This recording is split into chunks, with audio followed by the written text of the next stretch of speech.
talking about the children of Israel wandering in the wilderness for 40 years because they disobeyed God.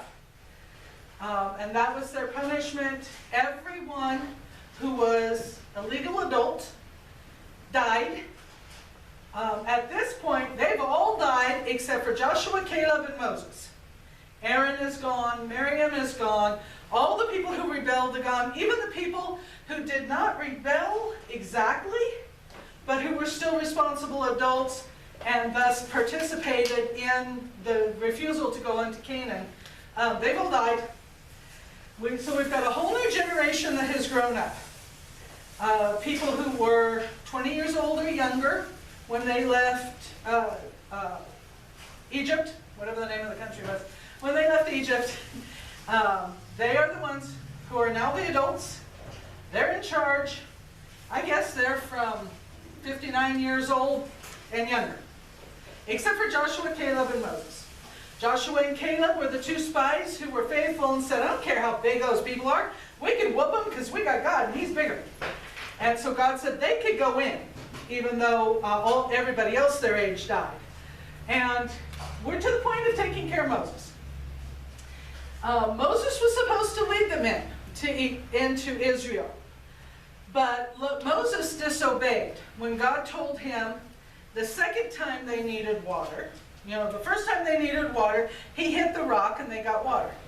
The second time, God told him, speak to the rock. But he hid it. And because he disobeyed, ruined God's object lesson, God told him he could not enter Canaan's land. So it is the time that Moses knows it's time for him to die. So he stands up before the people of Israel, and the Bible says his strength had not lessened, and that his eyesight was just as good as it had always been. So he was still a strong, healthy man, even though he's 120 years old. And he tells Israel, he reminds them of their whole journey from the time they left Egypt up to this moment, all the wars they fought, all the kings they've defeated, all the problems they've had, all their rebellions. He reminds them of their whole history. Then he reminds them of the things he has written down, the laws that he wrote down for them to follow when they get into Canaan's land. These are civic laws for their country to go by. What do you do with these? What do you do with murderers, kidnappers, things like that?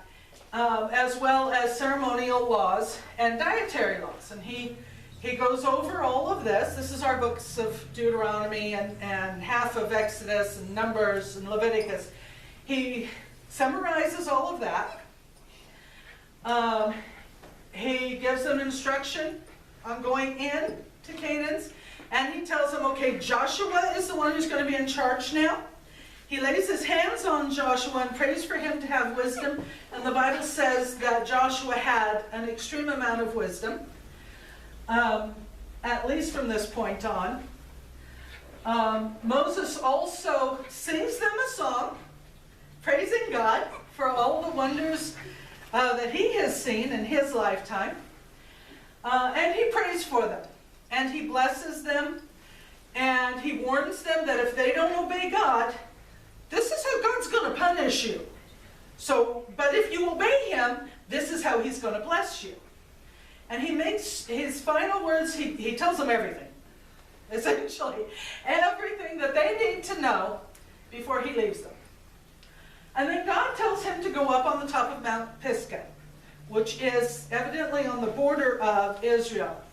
And God reminds him, you can't go in because you disobeyed me. But I will show you the land. And from the top of Mount Pisgah, God shows him the entire land of Israel, which on our map is this whole land here and probably the other side of the Jordan too, where the tribes we talked about last week settled.